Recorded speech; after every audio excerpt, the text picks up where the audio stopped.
Hi, I'm Dave Epstein. Welcome to this edition of Growing Wisdom. Today we're talking about interesting spots to plant clematis.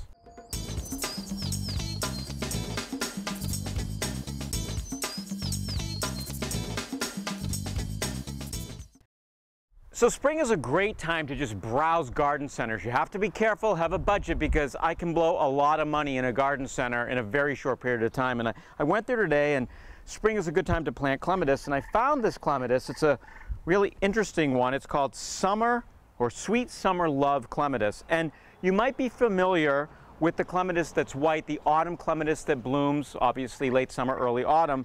But this one's the same sort of type of plant, but look at it's purple. So that's what's unique, and that's why I got it, and that's why we're going to plant it today. So the great thing about this particular clematis is that it's fairly easy to care for. Number one, in the spring, cut it right back to the ground. It's going to grow up from all new growth. It will flower on new growth, so you don't have to worry about, do I prune it, don't I prune it? So there's one question, hopefully alleviated. Number two, the tops of clematis, in other words, the growing part, love to be in sunshine or part sun, but the roots like it cool. So this particular place we've planted is underneath a tree. It's going to grow up into the tree. So the plant I'm planting this on is a heptacodium, sometimes called seven sunflower. It flowers also in the latter half of the summer, early fall. It flowers white. So my thinking here is I'm going to have purple flowers and white flowers all in this tree. I think it's going to be kind of a neat little show. The bark of the tree is also interesting. So this plant's going to twine its way up into the bark. It's not a very heavily foliated tree, so I think that's another reason why I think this should be successful.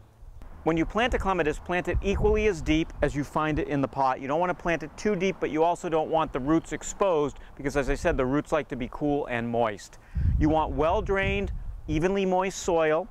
You can put in a little bit of peat or compost with your soil if it doesn't have a lot of organic matter, and the clematis should be happy. They're fairly easy to grow, and they do very well.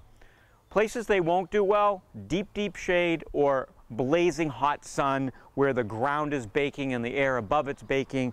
The plant tends not to thrive in those sort of environments. One other thing about Sweet Summer Love clematis, it's deer resistant. So the deer, which maybe some of you have a problem with, I do here in this yard, aren't going to bother it. So that's another bonus with this particular vine. So I'm going to absolutely hit the roots of the heptacodium under here. And I'm going to have to be careful about that because I'm very close to it, so I don't want to harm it.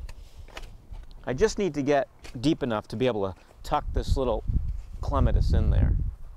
Oops. So container-grown plants are often have the roots very tight, winding around in the shape of the container. You definitely, as we've talked about here many times, you want to really loosen this up, and that's going to help to establish the plant. You want these roots to really grow into the ground, not stay in that shape. So don't be afraid to really wiggle this around. There. So one of the things I have here is a little bit of peat, a nice soil mixture, and there's some food in here as well that will help the plant. So we're just going to mix that in with the soil we took out. Yep. So it's been a fairly dry spring so far, so we're going to water this in quite well. You can see I haven't buried it completely yet. Still some of the roots exposed.